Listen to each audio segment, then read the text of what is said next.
ನಮಸ್ಕಾರ ಸ್ನೇಹಿತರೆ, ನೀವು ಎಂದಾದರೂ ಆಸ್ಪತ್ರೆಯ ಆಂಬ್ಯುಲೆನ್ಸ್ ಅಥವಾ ಡಾಕ್ಟರ್ಗಳ ಲೋಗೋವನ್ನು ಗಮನಿಸಿದ್ದೀರಾ?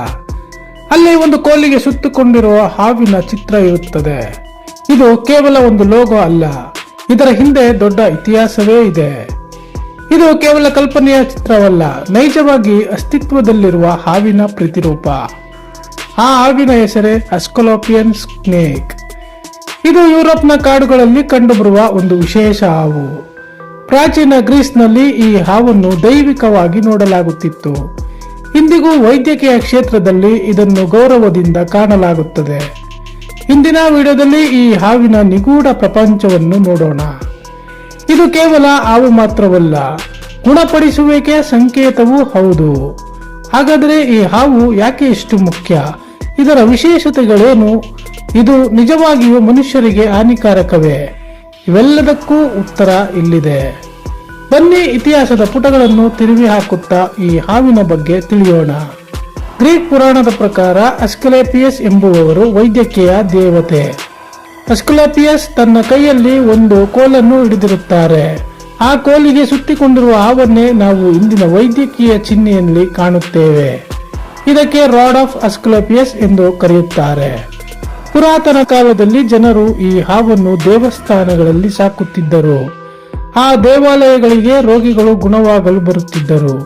ಈ ಹಾವು ಅಂದು ಪವಿತ್ರವೆಂದು ನಂಬಲಾಗಿತ್ತು. ಆದರೆ ಹಾವು ಯಾಕೆ ಆರೋಗ್ಯದ ಸಂಕೇತವಾಯಿತು? ಇದಕ್ಕೆ ಕಾರಣ ಹಾವಿನ ಚರ್ಮದ ಬದಲಾವಣೆ. ಹಾವು ಪ್ರತಿ ವರ್ಷ ತನ್ನ ಹಳೆಯ ಚರ್ಮವನ್ನು ಕಳಚುತ್ತದೆ. ಹಳೆಯದನ್ನು ತೊರೆದು ಹೊಸದಾಗಿ ಜನಿಸುವುದು ಇದರ ಲಕ್ಷಣ. ಇದು ರೋಗದಿಂದ ಗುಣಮುಖರಾಗುವುದನ್ನು ಪ್ರತಿನಿಧಿಸುತ್ತದೆ. ಇದು ಮನುಷ್ಯನ ಆರೋಗ್ಯ ಸುಧಾರಣೆಯ ಸಂಕೇತವಾಗಿದೆ. ಅಂದಿನ ಕಾಲದ ವೈದ್ಯರು ಈ ಹಾವಿನ ನಡವಳಿಕೆಯನ್ನು ಅಧ್ಯಯನ ಮಾಡುತ್ತಿದ್ದರು. ಆ ಕಾಲದ ಜನರಿಗೆ ಹಾವು ಮೃತಪಟ್ಟ ಮನುಷ್ಯನನ್ನು ಬದುಕಿಸುವ ಶಕ್ತಿ ಹೊಂದಿದೆ ಎಂಬ ನಂಬಿಕೆ ಇತ್ತು. ಇದು ನಿಜವಾದ ನಂಬಿಕೆಯೋ ಅಥವಾ ಪುರಾಣವೋ ಆದರೂ ಹಾವು ಒಂದು ಪೂಜಿಸಲ್ಪಟ್ಟಿತ್ತು. ಆ ಸಂಪ್ರದಾಯ ಇಂದಿಗೂ ವೈದ್ಯಕೀಯ ಚಿಹ್ನೆಯಾಗಿ ಬದುಕಿದೆ. ನೀವು ಆಂಬ್ಯುಲೆನ್ಸ್ ನೋಡಿದಾಗಲೆಲ್ಲ ಈ ಹಾವಿನ ನೆನಪಾಗುತ್ತದೆ. ಇದು ವಿಜ್ಞಾನ ಮತ್ತು ನಂಬಿಕೆಯ ಅದ್ಭುತ ಸಂಗಮವಾಗಿದೆ. ಈ ಹಾವು ಇತಿಹಾಸದ ಒಂದು ಭಾಗವಾಗಿ ಉಳಿದುಬಿಟ್ಟಿದೆ. ಈಗ ಈ ಹಾವಿನ ನೈಜ ಜಗತ್ತಿಗೆ ಬರೋಣ. ಇದರ ವೈಜ್ಞಾನಿಕ ಹೆಸರು ಜೆಮಿನಸ್ ಲಾಂಗಿಸಿಮಸ್. ಇದು ಸಂಪೂರ್ಣವಾಗಿ ವಿಷರಹಿತ ಹಾವು. ಇದು ಮನುಷ್ಯರಿಗೆ ಯಾವುದೇ ರೀತಿಯ ಅಪಾಯವನ್ನು ಉಂಟು ಮಾಡುವುದಿಲ್ಲ. ಇದು ಸುಮಾರು 1.5 ರಿಂದ 2 ಮೀಟರ್ ಉದ್ದ ಬೆಳೆಯುತ್ತದೆ. ಇದರ ದೇಹ ತುಂಬಾ ತೆಳ್ಳಗೆ ಮತ್ತು ನಯವಾಗಿರುತ್ತದೆ. ಇವುಗಳ ಬಣ್ಣ ಆಲಿವ್ ಹಸಿರು ಅಥವಾ ಕಂದು ಬಣ್ಣದಲ್ಲಿರುತ್ತವೆ. ಇವುಗಳ ದೇಹದಲ್ಲಿ ಬಿಳಿ ಬಣ್ಣದ ಅಂಚುಗಳು ಅಸ್ಪಷ್ಟವಾಗಿ ಕಾಣುತ್ತವೆ. ಇವುಗಳಿಗೆ ಮರ ಏರುವ ಅದ್ಭುತ ಸಾಮರ್ಥ್ಯವಿದೆ. ಇದು ಕೇವಲ ಮಣ್ಣಿನಲ್ಲಿ ಅಲ್ಲ, ಗೋಡೆಗಳ ಮೇಲೆ ಕೂಡ ಚಲಿಸುತ್ತವೆ. ಹಳೆಯ ಕಟ್ಟಡಗಳು ಅಥವಾ ಕಲ್ಲಿನ ಕೋಟೆಗಳ ಬಿರುಕುಗಳಲ್ಲಿ ಇವುಗಳನ್ನು ಕಾಣಬಹುದು. ಬಹುಶಃ ಇದೇ ಕಾರಣಕ್ಕೆ ಇವು ಪುರಾತನ ದೇವಾಲಯಗಳಲ್ಲಿ ಆಶ್ರಯ ಪಡೆದಿದ್ದವು. ಇವುಗಳಿಗೆ ಕಲ್ಲುಗಳ ಮೇಲೆ ಹಿಡಿತ ಸಾಧಿಸಲು ಬಲವಾದ ಸ್ನಾಯುಗಳಿವೆ. ಇವುಗಳು ಮುಖ್ಯವಾಗಿ ಹಗಲಿನಲ್ಲಿ ಓಡಾಡುತ್ತವೆ. ಇವುಗಳ ಆಹಾರ ಪದ್ಧತಿ ತುಂಬಾ ಸರಳವಾಗಿದೆ. ಇಲಿಗಳು, ಸಣ್ಣ ಪಕ್ಷಿಗಳು ಮತ್ತು ಮೊಟ್ಟೆಗಳು ಇವುಗಳ ಮುಖ್ಯ ಆಹಾರ. ಇವುಗಳಿಗೆ ಕಣ್ಣುಗಳು ತುಂಬಾ ತೀಕ್ಷ್ಣವಾಗಿರುತ್ತವೆ. ಇವು ಬೇಟೆಯಾಡುವಾಗ ತುಂಬಾ ತಾಳ್ಮೆಯನ್ನು ಹೊಂದಿರುತ್ತವೆ. ಇವುಗಳಿಗೆ ಬೆಚ್ಚಗಿನ ವಾತಾವರಣ ಬಹಳ ಇಷ್ಟ. ಚಳಿಗಾಲದಲ್ಲಿ ಇವು ಹೈಬರ್ನೇಷನ್ ಅಥವಾ ಸುಪ್ತಾವಸ್ಥೆಗೆ ಹೋಗುತ್ತವೆ. ಈ ಸಮಯದಲ್ಲಿ ಇವುಗಳು ನೆಲದಡಿಯಲ್ಲಿ ಅಡಗಿಕೊಳ್ಳುತ್ತವೆ. ಇವು ಮನುಷ್ಯರನ್ನು ಕಂಡರೆ ತಾವಾಗಿಯೇ ಓಡಿ ಹೋಗುತ್ತವೆ. ಇವುಗಳು ಕಚ್ಚುವುದು ತುಂಬಾ ಅಪರೂಪ. ಇವುಗಳು ಪ್ರಕೃತಿಯ ಸಮತೋಲನವನ್ನು ಕಾಪಾಡುವಲ್ಲಿ ಸಹಾಯ ಮಾಡುತ್ತವೆ. ಇಲಿಗಳ ಸಂಖ್ಯೆಯನ್ನು ಕಡಿಮೆ ಮಾಡುವಲ್ಲಿ ಇವುಗಳ ಪಾತ್ರ ದೊಡ್ಡದಿದೆ.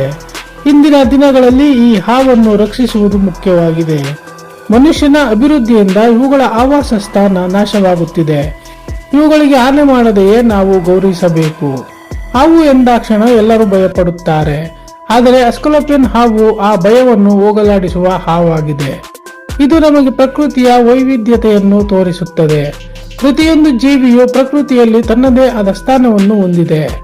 ಈ ಹಾವು ನಮಗೆ ಸಂಸ್ಕೃತಿ ಮತ್ತು ವಿಜ್ಞಾನದ ಕೊಂಡಿಯಾಗಿದೆ. ಆಸ್ಪತ್ರೆಗೆ ಹೋದಾಗೆಲ್ಲ ಈ ಹಾವಿನ ಬಗ್ಗೆ ನೆನಪಿಸಿಕೊಳ್ಳಿ. ಇದು ಆರೋಗ್ಯ ಮತ್ತು ಜೀವನದ ಸಂಕೇತ ಎಂಬುದನ್ನು ಮರೆಯಬೇಡಿ. ಪ್ರಕೃತಿಯಲ್ಲಿ ಇನ್ನೂ ಎಷ್ಟೊಂದು ರಹಸ್ಯಗಳು ಅಡಗಿವೆ. ನಾವು ಇಂತಹ ಅಪರೂಪದ ಪ್ರಾಣಿಗಳ ಬಗ್ಗೆ ತಿಳಿದುಕೊಳ್ಳುವುದು ಬಹಳ ಮುಖ್ಯ. ಇದು ಕೇವಲ ಹಾವಲ್ಲ, ಇದು ಒಂದು ಪರಂಪರೆ. ನಿಮಗೆ ಈ ವಿಷಯ ಆಸಕ್ತಿದಾಯಕ ಎನಿಸಿದೆ. ಈ ವಿಡಿಯೋ ನಿಮಗೆ ಹೊಸ ಮಾಹಿತಿಯನ್ನು ನೀಡಿತು ಎಂದು ಭಾವಿಸುತ್ತೇವೆ. ಇಂತಹ ರೋಚಕ ಸಂಗತಿಗಳನ್ನು ತಿಳಿಯಲು ನಮ್ಮ ಚಾನೆಲ್ಗೆ ಸಬ್ಸ್ಕ್ರೈಬ್ ಮಾಡಿ. ನಿಮ್ಮ ಅಭಿಪ್ರಾಯಗಳನ್ನು ಕಾಮೆಂಟ್ ಬಾಕ್ಸ್ನಲ್ಲಿ ತಿಳಿಸಿ. ಮುಂದಿನ ವಿಡಿಯೋದಲ್ಲಿ ಮತ್ತೊಂದು ಆಸಕ್ತಿದಾಯಕ ವಿಷಯದೊಂದಿಗೆ ಸಿಗೋಣ. ಅಲ್ಲಿಯವರೆಗೂ ಧನ್ಯವಾದಗಳು.